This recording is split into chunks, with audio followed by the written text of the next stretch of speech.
ሰላም ጤና ይስጥልኝ ወገኖቼ እንደምን አላችሁ? ምን እኮ ባካችሁ የሰማው ሲሄድ ያልሰማው ሲመጣ እዳ ሆነብን። ይሄ ፌሚኒዝም የሚባል እንቅስቃሴ እኔ ከሆነ ከ10 ዓመት እንደዚህ ዓመት በፊት መጽሔት ላይ ወይም ጋዜጣ ላይ አላውቅም ብቻ ከሁለቱ በአንዱ ጽፌ ነበረ በጥልቀት ነገሩ እንዳስሼ ማለት ነው። እና በየጊዜው እንደዚህ አዌርነስ ፈጠርን በቃ ብለን ስንል እንደገና አዲስ እየሆነ ይመጣል። ግራ ያጋባል በእውነት ያው እነሱም ስለማያርፉ ነው።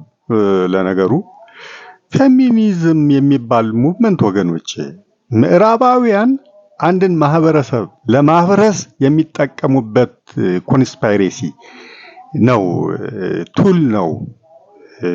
እውነት እንዳይመስላችሁ። ምክንያቱም ይኸውላችሁ ሲጀመር ኮንሰፕቱ አንዲት ሴት ሆና በመፈጠሯ ምክንያት ጥቃት የሚያደርስባት ወገን ወይም አካል አለ ቢኖር ነው ይሄ ሙቭመንት አስፈላጊ የሚሆነው። ሴት ልጅ ሴት ሆና ስለተፈጠረች ሮንግ ሆኖ ሴት ሆና መፈጠሯ ሮንግ ሆኖ በዛ ምክንያት ጥቃት የሚያደርስ አካል ቢኖር ነበር ኮንሰፕቱ ወይም ሙቭመንቱ ትክክል ሊሆን ይችል የነበረው ውስጡ ያለውን ጉድ እዛው ባለበት ትተን ማለት ነው። ነገር ግን እንደዚህ አድርጎ የሚያይ ነገሮችን እናቱን እህቱን በዚህ ምክንያት ሴት ሆና በመፈጠሯ ምክንያት ላጥቃ ብሎ የሚነሳ የለም፣ ፈጽሞ የለም። ስለዚህ ከመጀመሪያው ዴድ ኦን አራይቫል የሚባል ነው የነሱ ሙቭመንት ማለት ነው። እናቱን የሚጠላ እህቱን የሚጠላ ስለሌለ ሴት ሆና በመፈጠሯ ምንድነው የሚሆነው? ሴት በአቅም ማነስ ምክንያት ሴት ተጋላጭ ትሆንና በዛ ምክንያት ሴክሹዋል አቢዩዝ ይፈጸምባታል። የተለያየ ነገር በአቅም ማነስ ምክንያት ልብ በሉ። ያው በጉልበት ሴት ከወንድ አቅሟ ያነሰ አይደል? በጉልበት የወሰድን እንደሆን ማለት ነው። በብልሃት በዊዝደም በጥበብ ከሄድን ደግሞ ሴት ትበልጣለች አይደል?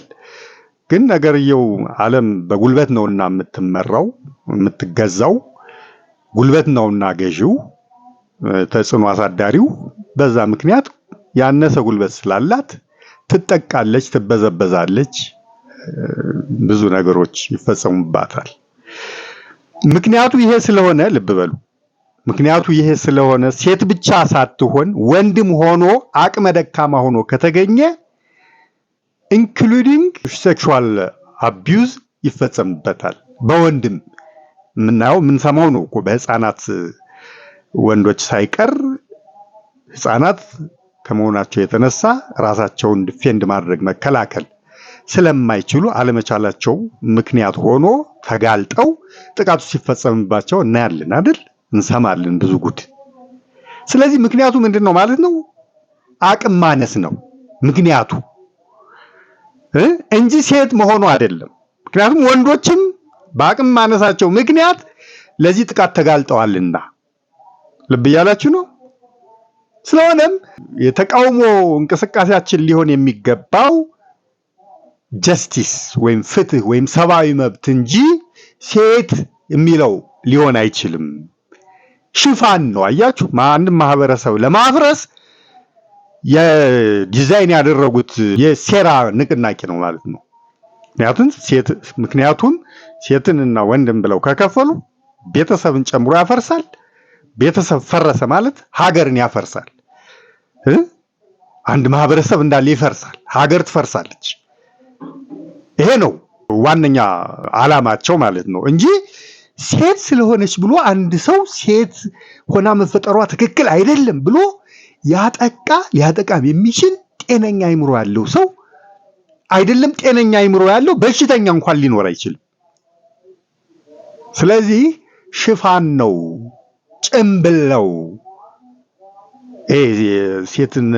ሴታዊነት ምናምን ለሴቶች መብት መቆም ምናምን የሚባለው ሁሉ ሽፋን ነው፣ ጭምብል ነው እንጂ እየተጠቃች ያለችው ሴት ሆና በመፈጠሯ ስላልሆነ እና ወንዶችም ህፃናት እየተጠቁ ህፃናት ብቻ አይደሉም ትልቅም ሆኖ አቅመ ደካማ ሆኖ ከተገኘ ብዙ ጉድ እኮ እንሰማለን እንዴ በየእስር ቤትም በየምንም አቅሙ መከላከል ራሱ መከላከል ሳይችል ሲቀር እየተጠቃ ሴት የሚደርስባት ጥቃት እሱም ወንድም ላይ ሲደርስ አይተናልና ስለዚህ የጾታ ጉዳይ አይደለም ማለት ነው የአቅም ማነስ ነው ጉዳዩ ስለዚህ ደግሞ በፍትህ የፍትህ ጥያቄ በማንሳት ነው ሊፈታ የሚችለው በአቅመ ደካማ ላይ እንዲህ አይነት ጥቃት ተፈጽሟል ህጉ መከታ ሊሆንላት ይገባል ህጉ መብቷን ሊያስከብር ደህንነቷን ሊያስጠብቅ ይገባል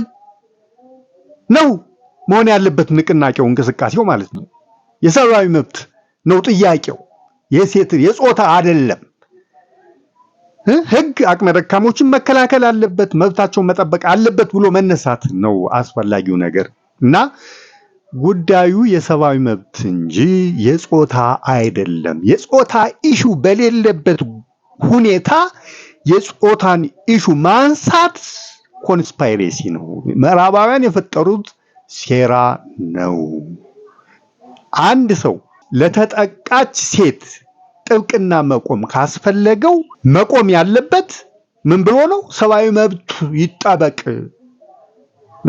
ሰብአዊ መብት ይጠበቅ የዜግነት መብት ይጠበቅ የህግ የበላይነት ይረጋገጥ ብሎ ነው እንጂ መቆም ያለበት ልክ የጾታ ኢሹ ወይም አንድ ሴት ሆና በመፈጠሯ ጥቃት እንደደረሰባት አድርጎ በማስመሰል የሴትነት የሴታዊነት ወይም ፌሚኒዝም ምናምን የሚባል ነገር ይሄ ኮንስፓይሬሲ ነው የምላችሁ አሁን እቺ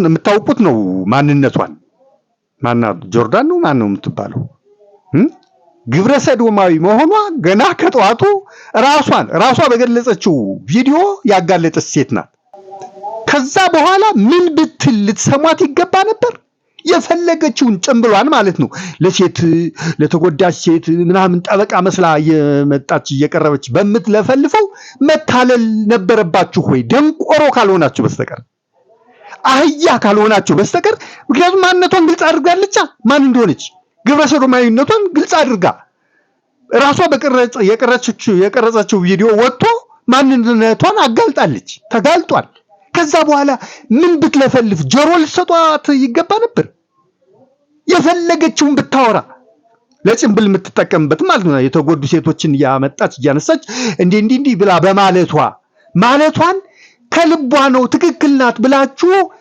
መደገፍ ወይም እሷ ማድመጥ ይጠበቅባችሁ ነበር ወይ ይገባችሁ ነበር ወይ ግልጽ እኮ ነው እሷማ በጣም ከጧቱ ነው ግልጽ የሆነው አሁን ደግሞ ምን አለች ኢትዮጵያ እርኩስ ሀገር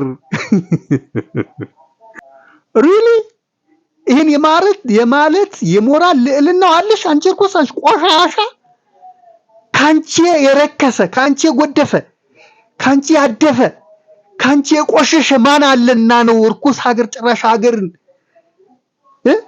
እኛ እኮ አይደለም ኢትዮጵያን ቅድስት ሀገር ያላት የእግዚአብሔር ቃል እኮ ነው አንቺ ቆሻሻ ለነገሩ መሽታምንና እምነቱ ሲኖራት ሃይማኖት ሲኖራት እኮ ነው ይሄን ማምና መቀበል የሚጠበቅባት የነበረው አታምን ግብረ ሰዶማዊ ናት እርኩስ ናት ቆሻሻ ናት ከሷ ይባሰ ማን እርኩስ ኖሮ ያ የሷ ቢጤዎች ነው ያሉት ካሉም እነሱ ደግሞ ያው በእኛ ላይ የስራ ተሰጥቷቸው የዘመቱብን እንደሷ ያሉ ቆሻሾች ናቸው ግብረ ሰዶማውያን ወንዶች ላይም ምንም ላይም እየፈጸሙ ማህበረሰባችንን ለማፈራረስ ተቀጥረው የተላኩ ናቸው እነሱም የሷ አጋሮች ናቸው የሷ ጓደኞች የሷ የትግል ጓዶች ናቸው እንጂ የኛ ጉድፎች አይደሉም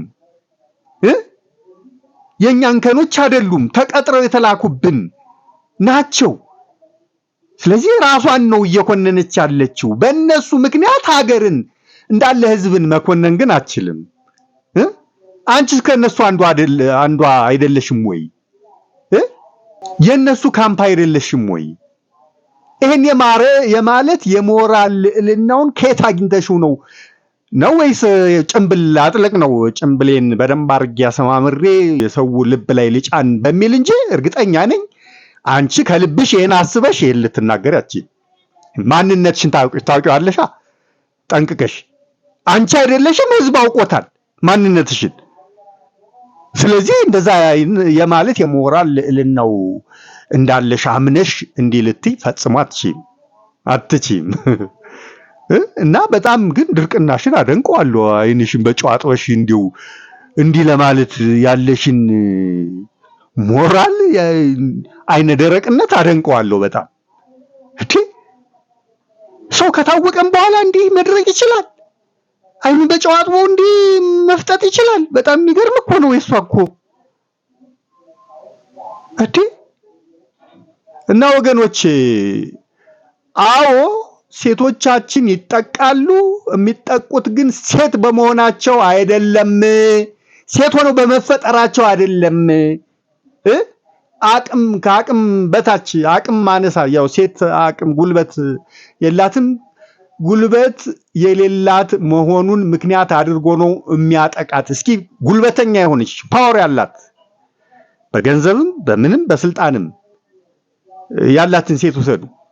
ደፍሮ የሚያጠቃት አለ? ያ ምንድን ነው የሚያሳየው? ለመጠቃቷ ምክንያቱ አቅመቢስነቷ ነው ማለት እኮ ነው። ወንድ ሆኖም ደግሞ አቅም አልባ ሲሆን፣ ሕፃን ሲሆን ደግሞ እየተጠቃ እንዳለ፣ ወንድነቱ እንዳላስጣለው እንዳላዳነው፣ ዋስትና መከታ እንዳልሆነው ደግሞ አይታችኋል። ስለዚህ ችግሩ የጾታ አይደለም፣ የአቅም ማነስ ነው የምላችሁ። ስለዚህ እነዚህ ፌሚኒስት ምንንትስ እያሉ የሚመጡት ተልእኮ ተሰጥቷቸው ተቀጥረው ከጠላቶቻችን ከምዕራባውያን የኛን ማህበረሰብ ማፈራረስ ከሚፈልጉት አካላት ተቀጥረው የተላኩ ናቸው እንጂ ከልብ ጉዳዩ አሳስቧቸው ለማህበረሰባችን ለሀገር አስበው አይደለም በፍጹም። ምክንያቱም ማንነታቸው እየታየች እንኳን ከበፊቱም ከመጀመሪያውም ማንነቷ ታውቆ ነው። ሳይታወቁ የመጡትም ገጻቸው ሲገለጥ ማን ሆነው እንደሚገኙ የምታውቁት ነው፣ የምናውቀው ነው። እንዲህ ብለው እያቀነቀኑ ይመጡና ሐሳብ ይመስለው ኋላ ግን ጉዳቸው ከኋላ ሲወጣ ሌላ ሆነው ነው የሚገኙት። ስለዚህ ፌሚኒዝም ምንንትስ የሚባለውን ንቅናቄ ፈጽሞ አትመኑ። ለሴቶቻችን ለተጎዱ ለተበደሉ ጥቃት ለተፈጸመባቸው ወገኖቻችን ናት ኦንሊ ሴቶች ይሄ ጥቃት የወሲብ ጥቃት የተፈጸመባቸው ወንዶችም ስላሉ ለነሱ ሁሉ መቆም ያለባችሁ ወንዶች ሰብአዊ መብትን የሕግ የበላይነትን ምክንያት ኮዝ አድርጋችሁ ተንቀሳቀሱ እንጂ ፌሚኒስት ድንቁርና እኮ ነው። ይሄ ደንቆሮች መሆናችሁን እኮ ነው የምታሳዩት በዚህ ፌሚኒስት ምናምን ስትሉ። ምክንያቱም እንዳልኳችሁ ነው፣ ሴት ሆና በመፈጠሯ የሚጠላት ማንም የለም። ሴት ሆና መፈጠሯ ትክክል አይደለም ብሎ ሴትን የሚያጠቃ ማንም የለማ። ኮዙ ከመጀመሪያውም ስህተት ነው የምላችሁ። ነገር ግን ኮንስፓይሬሲ ነው የምላችሁ። አንድም ማህበረሰብ ለማፈራረስ ሴትና ወንድ ብላችሁ ካልነጠላችሁ በስተቀር የምትጠብቁትን ውጤት ልታገኙ ስለማትችሉ ውጤት ሊያገኙ ስለማይችሉ ነው ሴት ወንድ ብለው። ምክንያቱም ትዳር መፍረስ አለበት። ትዳር ሲፈርስ ማህበረሰብ ይፈርሳል። ማህበረሰብ ሲፈርስ ሀገር ትፈርሳለች። ውጤቱ ይሄን የተፈለገው። ይሄን ለማድረግ ደግሞ የሌለ ምክንያት ተፈጥሮ ያ መቀንቀን አለበት። ፌሚኒስት ወይም ሴታዊነት ወይም ሴትነት የሚለው ነገር መነጠል ማፍረስ ስለሆነ አስፈላጊው የሆነው ነገር ማለት ነው። እና ለዛ ነው እንጂ ይሄን እያሉ ያሉት አንድ ሴት ሆና መፈጠሯ ሮንግ ሆኖ በዛ ምክንያት ጥቃት እየተፈጸመባት ያለ አይደለም፣ እየተፈጸመባት አይደለም። ስለዚህ ትክክል አይደለም ራሱ ጉዳዩ ንቅናቄው ነው የምላችሁ። ስለዚህ ይህን ብላችሁ ልታራግቡ አይገባም። ካራገባችሁ ወይ ደንቆሮ ናችሁ፣ አለዛ ደግሞ ቅጥረኛ ናችሁ። አለቀ። ድንቁርናችሁ ምንድነው? ያልኩትን ነገር መረዳት ባለመቻላችሁ። ቅርረኝነታችሁ ምንድነው ደግሞ ሮንግ መሆኑን እያወቃችሁ ግን ተቀጥራችሁም ስለምታራግቡት ማለት ነው። እና እባካችሁን ተረዱ። የተረዳ ሲሄድ ያልተረዳ ትውልድ ሲመጣ እንደገና ደከምን፣ እኛም መከራችን አየን እንዴ በስማ እነሱም ደግሞ አይደክሙም አይሰለቹም። ሲነቃና የሆነት ትውልድ አዌር ሲሆን ይቀስሉና ደግሞ የሆነ 10 ዓመት እንደዚህ ያሳልፉና እንደገና እንደ አዲስ ያመጡታል። አዲስ ትውልድ ስለሆነ እሱም መስሎት እንዲከተልና ጥፋት እንዲያደርስ ነው እንግዲህ። ለዚህኛም ትግላችን ያው እነሱ እስከቀጠሉ ድረስ የሚቀጥል ይሆናል ማለት ነው። እና ባካችሁን በዚህ ደረጃ ተረዱት ነገሩን ጉዳዩን ለማለት ፈልጌ ነው። አመሰግናለሁ። ሼር፣ ኮፒ ሊንክ፣ ሪፖስት፣ ላይክ፣ ኮሜንት፣ ሰብስክራይብ፣ ፋሎው እያረጋችሁ እግዚአብሔር ይስጥልኝ።